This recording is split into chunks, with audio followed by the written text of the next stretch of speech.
Minhas amigas e meus amigos, nos últimos meses uma tristeza infinita vem apertando meu coração. O Brasil está vivendo um dos piores períodos de sua história. Com quase 130 mil mortos e mais de 4 milhões de pessoas contaminadas, despencamos em uma crise sanitária, social, econômica e ambiental nunca vista. Mais de 200 milhões de brasileiros e brasileiras acordam todos os dias, sem saber se seus parentes, amigos ou eles próprios estarão saudáveis e vivos à noite. A esmagadora maioria dos mortos pelo coronavírus é de pobres, pretos, pessoas vulneráveis que o Estado abandonou. Na maior e mais rica cidade do país, as mortes pelo Covid-19 são 60% mais altas entre pretos e pardos da periferia, segundo os dados das autoridades sanitárias. Cada um desses mortos que o governo federal trata com desdém tinha nome, sobrenome, endereço, tinha pai, mãe, irmão, filho, marido, esposa e amigos. Dói saber que dezenas de milhares de brasileiros e brasileiras não puderam se despedir de seus entes queridos. Eu sei o que é esta dor. Teria sido possível, sim, evitar tantas mortes. Estamos entregues a um governo que não dá valor à vida e banaliza a morte. Um governo insensível, irresponsável e incompetente, que desrespeitou as normas da Organização Mundial da Saúde e converteu o coronavírus em uma arma de destruição em massa. Os governos que emergiram do golpe congelaram recursos e sucatearam o Sistema Único de Saúde, o SUS, respeitado mundialmente como modelo para outras nações em desenvolvimento. E o colapso só não foi maior ainda graças aos heróis anônimos, as trabalhadoras e os trabalhadores do sistema de saúde. Os recursos que poderiam estar sendo usados para salvar vidas foram destinados a pagar juros ao sistema financeiro. O Conselho Monetário Nacional acaba de anunciar que vai sacar mais de 300 bilhões de reais dos lucros das reservas que nossos governos deixaram. Seria compreensível se essa fortuna fosse destinada a socorrer o trabalhador desempregado ou a manter o auxílio emergencial de R$600 enquanto durar a pandemia. Mas isso não passa pela cabeça dos economistas do governo. Eles já anunciaram que esse dinheiro vai ser usado para pagar os juros da dívida pública. Nas mãos dessa gente, a saúde pública é maltratada em todos os seus aspectos. A substituição da direção do Ministério da Saúde por militares sem experiência médica ou sanitária é apenas a ponta do iceberg. Em uma escalada autoritária, o governo transferiu centenas de militares da ativa e da reserva para a administração federal, inclusive em muitos postos-chave, fazendo lembrar os tempos sombrios da ditadura. O mais grave de tudo isso é que Bolsonaro aproveita o sofrimento coletivo para sorrateiramente cometer um crime de lesa pátria. Um crime politicamente imprescritível.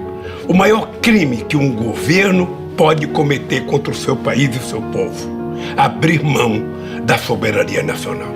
Não foi por acaso que escolhi para falar com você neste 7 de setembro, dia da independência do Brasil, quando celebramos o nascimento do nosso país como nação soberana. Soberania significa independência, autonomia, liberdade. O contrário disso é dependência, servidão e submissão. Ao longo de minha vida, sempre lutei pela liberdade.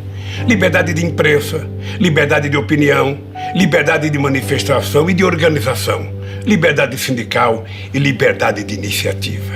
É importante lembrar que não haverá liberdade se o próprio país não for livre. Renunciar à soberania é subordinar o bem-estar e a segurança do nosso povo aos interesses de outros países. A garantia da soberania nacional não se resume à importantíssima missão de resguardar nossas fronteiras terrestres e marítimas e nosso espaço aéreo. Supõe também defender nosso povo, nossas riquezas minerais, cuidar das nossas florestas, dos nossos rios, da nossa água.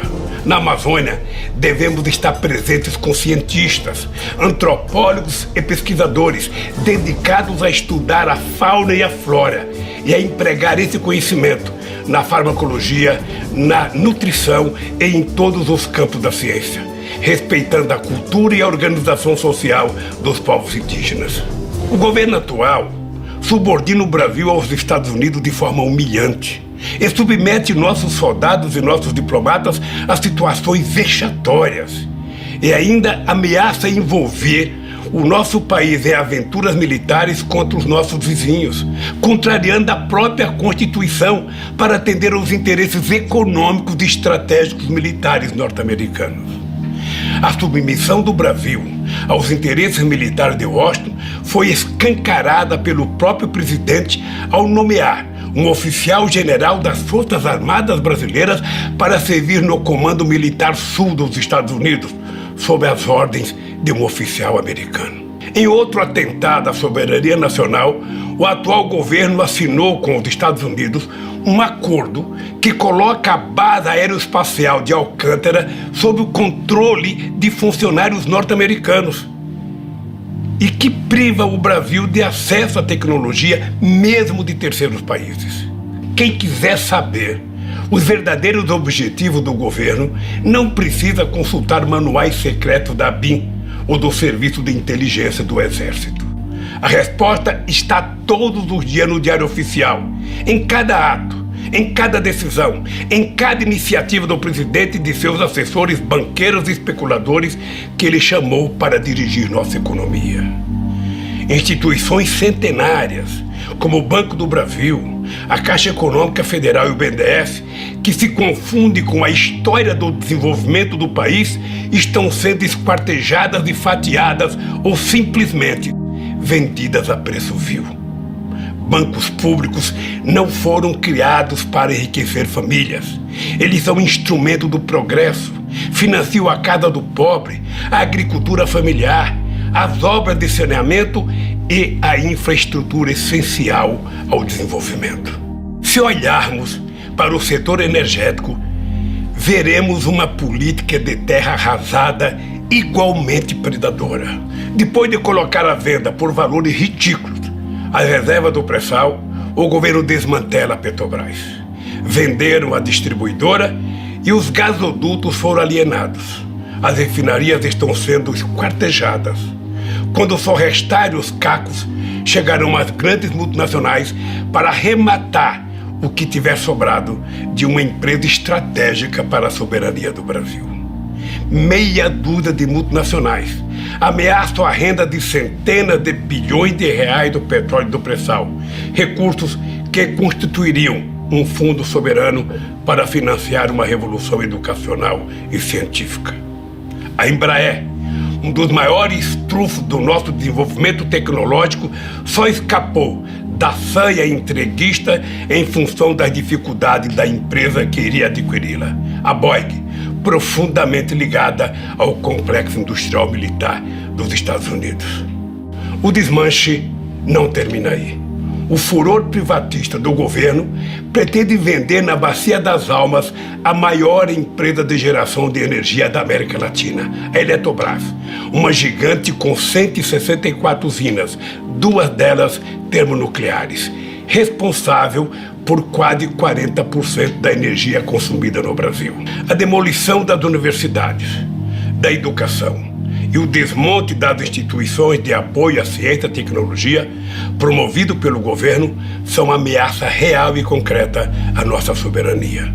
Um país que não produz conhecimento, que persegue seus professores e pesquisadores, que corta bolsa de pesquisa e nega ensino superior à maioria de sua população, está condenada à pobreza e à eterna submissão. A obsessão destrutiva desse governo deixou a cultura nacional entregue a uma sucessão de aventureiros. Artistas intelectuais clamam pela salvação da Casa de Rui Barbosa, da Funarte, da Ancine.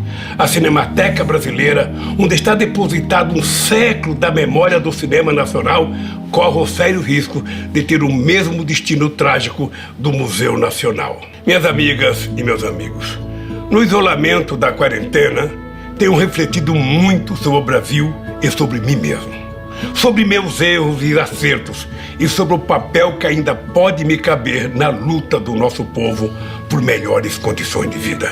Decidi me concentrar ao lado de vocês na reconstrução do Brasil como nação independente, com instituições democráticas, sem privilégios oligárquicos e autoritários, um verdadeiro Estado democrático de direito, com fundamento na soberania popular.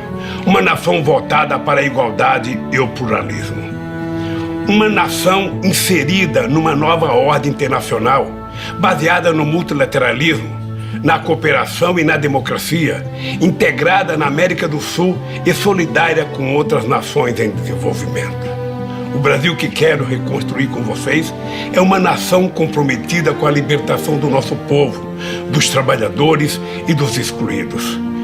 Dentro de um mês, vou fazer 75 anos. Olhando para trás, só posso agradecer a Deus, que foi muito generoso comigo. Tenho que agradecer a minha mãe, Dona Lindu, por ter feito de um pau de arara sem diploma um trabalhador orgulhoso, que um dia viraria presidente da República, por ter feito de mim um homem sem rancor e sem ódio. Eu sou o menino que desmentiu a lógica, que saiu do porão social e chegou ao andar de cima sem pedir permissão a ninguém, só ao povo. Não entrei pela porta dos fundos, entrei pela rampa principal, e isso os poderosos jamais perdoaram. Reservaram para mim o papel de figurante, mas virei protagonista pelas mãos dos trabalhadores brasileiros. Assumi o governo disposto a mostrar que o povo cabia sim no orçamento. Mais do que isso, provei que o povo é um extraordinário patrimônio, uma enorme riqueza. Com o povo, o Brasil progride, se enriquece, se fortalece, se torna um país soberano e justo. Um país em que a riqueza produzida por todos seja distribuída para todos, mas em primeiro lugar para os explorados, dos oprimidos e os excluídos.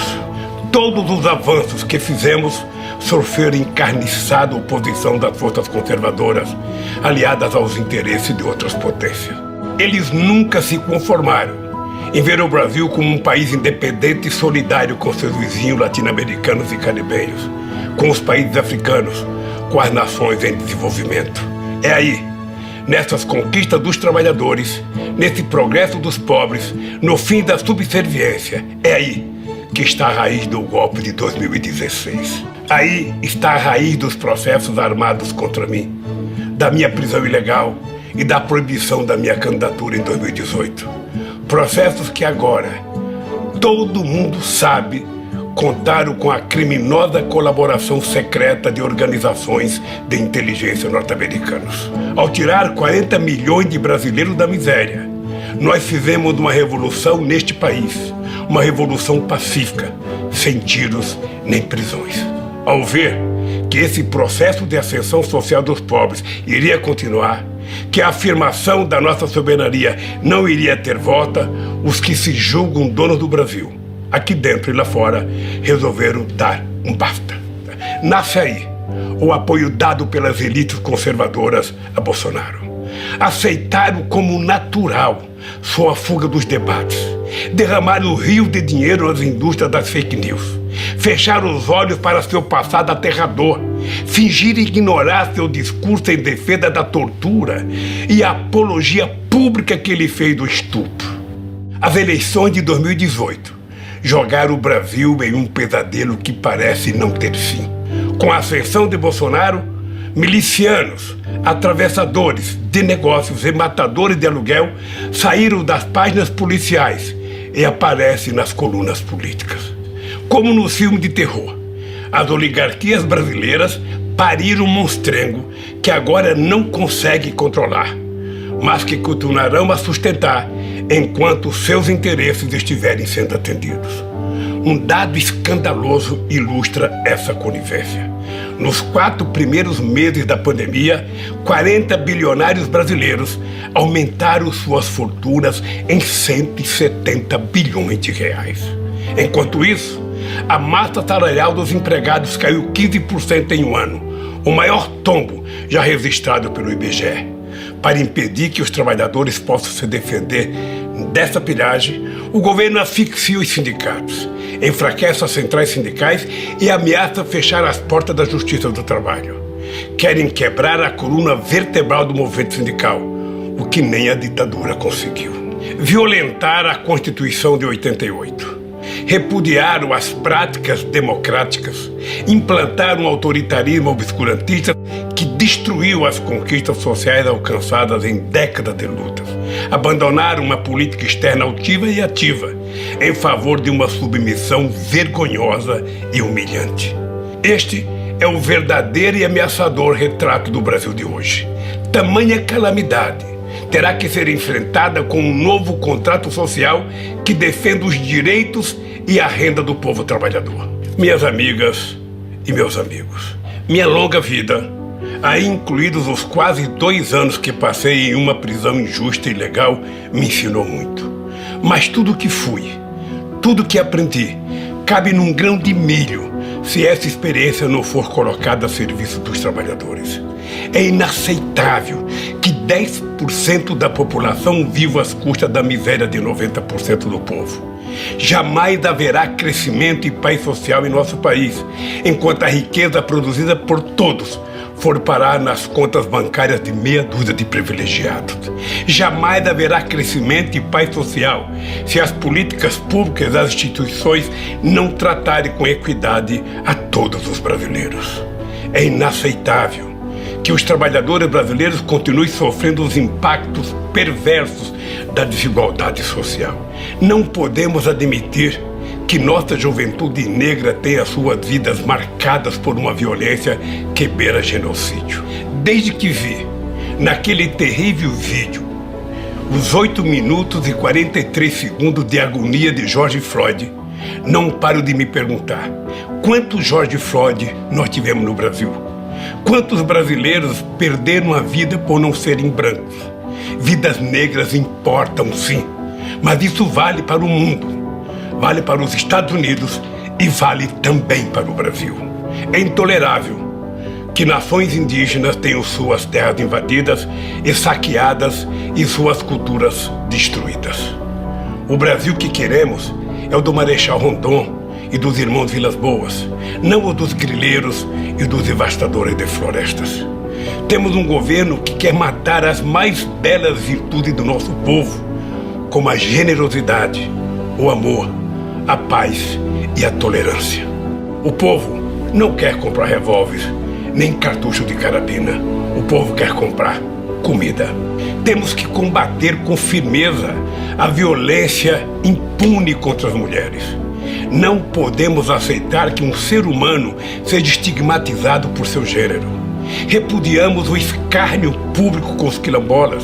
Condenamos o preconceito que trata como seres inferiores, pobres, que vivem nas periferias das grandes cidades. Até quando conviveremos com tanta discriminação, tanta intolerância e tanto ódio? Meus amigos e minhas amigas, para reconstruirmos o Brasil pós-pandemia, precisamos de um novo contrato social entre todos os brasileiros. Um contrato social que garanta a todos o direito de viver em paz e harmonia, em que todos tenham a mesma possibilidade de crescer, onde nossa economia esteja a serviço de todos e não de uma pequena minoria, no qual sejam respeitados nossos tesouros naturais, como a Amazônia, o Cerrado, o Pantanal, a Amazônia Azul e a Mata Atlântica. Alicerce desse contrato social tem que ser o símbolo e a base do regime democrático, o voto. É através do exercício do voto, livre de manipulações e fake news, que devem ser formados os governos e ser feitas as grandes escolhas e as opções fundamentais da sociedade. Através dessa reconstrução, lastreada no voto, teremos um Brasil democrático, soberano, respeitador dos direitos humanos e da diferença de opinião, protetor do meio ambiente e das minorias e defensor de sua própria soberania. Um Brasil de todos para todos. Se estivermos unidos em torno disso, poderemos superar esse momento dramático. O essencial hoje é vencer a pandemia, defender a vida e a saúde do povo. É pôr fim a esse desgoverno e acabar com o teto de gastos que deixa o Estado brasileiro de joelhos diante do capital financeiro nacional e internacional. Nessa empreitada árdua, mas essencial, eu me coloco à disposição do povo brasileiro, especialmente dos trabalhadores e dos excluídos. Minhas amigas e meus amigos, queremos um Brasil em que haja trabalho para todos. Estamos falando de construir um estado de bem-estar social que promova a igualdade de direitos, em que a riqueza produzida pelo trabalho coletivo seja devolvida à população segundo a necessidade de cada um. Um Estado justo, igualitário e independente, que dê oportunidade para os trabalhadores, os mais pobres e os excluídos. Esse Brasil dos nossos sonhos pode estar mais próximo do que aparenta. Até os profetas de Wall Street e da City de Londres já decretaram que o capitalismo, tal como o mundo conhece, está com seus dias contados. Levaram séculos para descobrir uma verdade inquestionável que os pobres conhecem desde que nasceram. O que sustenta o capitalismo não é o capital, somos nós, os trabalhadores. É nessa hora que me vem à cabeça esta frase que li num livro de Victor Hugo, escrito há 1 século e meio, e que todo trabalhador deveria levar no bolso, escrita em um pedacinho de papel para jamais esquecer. É do inferno dos pobres que é feito o paraíso dos ricos. Nenhuma solução, porém, terá sentido sem o povo trabalhador como protagonista. Assim como a maioria dos brasileiros não acredito e não aceito os chamados pactos pelo alto com as elites. Quem vive do próprio trabalho não quer pagar a conta dos acertos políticos feitos no andar de cima. Por isso, quero reafirmar algumas certezas pessoais. Não apoio, não aceito e não subscrevo qualquer solução que não tenha participação efetiva dos trabalhadores. Não contem comigo para qualquer acordo em que o povo seja mero coadjuvante. Mais do que nunca, estou convencido de que a luta pela igualdade social passa sim por um processo que obriga os ricos a pagar impostos proporcionais às suas rendas e às suas fortunas. E esse Brasil, minhas amigas e meus amigos, está ao alcance das nossas mãos. Posso afirmar isso olhando nos olhos de cada uma e de cada um de vocês.